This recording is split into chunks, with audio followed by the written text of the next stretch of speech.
total final numbers.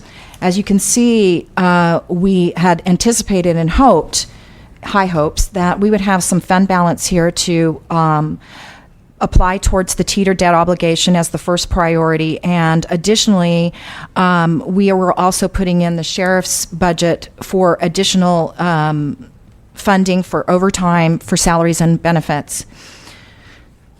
Any questions at this time? Okay. So I'm going to tab to the housekeeping detail, which has a lot of different information, basically coming in from the departments to look at increases and decreases in various expenses and revenue based on more known estimates.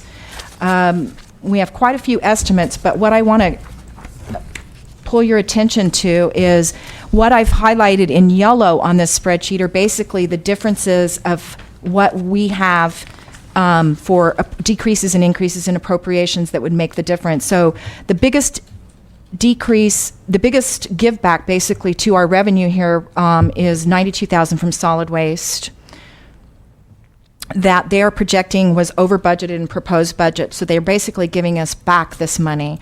And then we have a couple of other minor adjustments on the housekeeping spreadsheet for the court's transfer payment, which was basically already anticipated in proposed budget. We just needed the final number.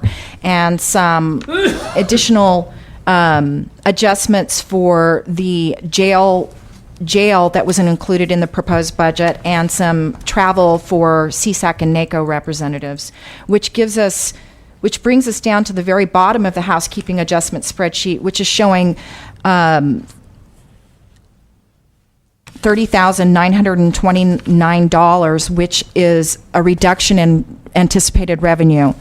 And as you can see, this amount carries forward to the final budget spreadsheet, and I'm flipping back to the final budget spreadsheet just so you can see how it's linked. And it shows that $30,929 as already deducted from the fund balance. Is everybody clear on that? Okay. So what we have here is $72,257 available. And if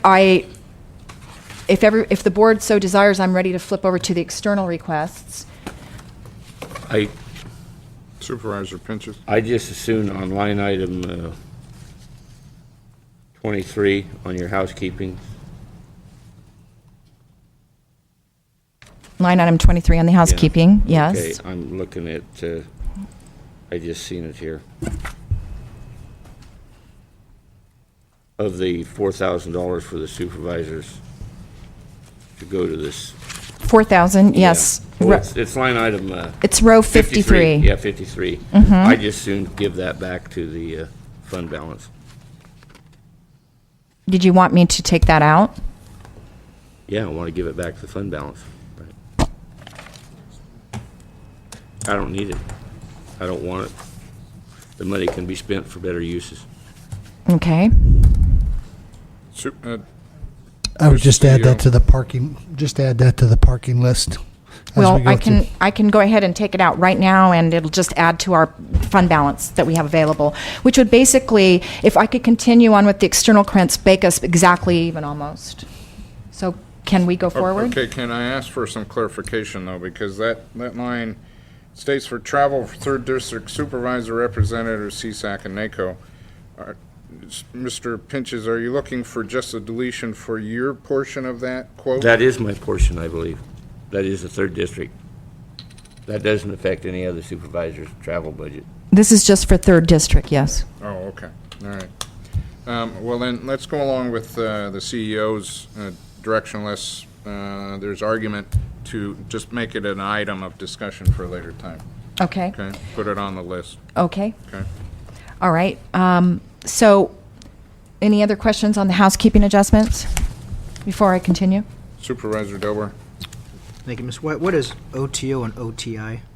Operating transfer out, operating transfer in. Thank you. And to that same line, for jail generator, is that a physical generator or a generator of funds It's in and a out? physical generator. Okay, just, I guess I have a question in that regard. We don't come up with enough dang generators confiscated in this county to where we have to buy a brand-new one? All I know is Mr. Garrison over at the Buildings and Grounds Department, who handles our facility maintenance, has stated that we are anticipating needing a new jail generator for the jail. Okay, well, I think, just a comment more than anything else, we have some of the finest generators in private hands in No, I can see. the United States that we confiscate on a daily or monthly basis, and I just a Okay. comment. We- So I see someone coming to refer to my comment. We can also look at that, review it. Okay. Gary Hudson, Undersheriff. Yes, we do have some excellent generators, and we can't use a single one of them. The federal and state rules of asset forfeiture have changed dramatically over the years, largely out of a concern that governments were essentially in the asset forfeiture business to help support their operations. And rather than fiscalizing asset forfeiture, they've put constraints on us where we have to sell off those kinds of things. And if we could, we would, but we can't, so we don't. Well, and I bring it up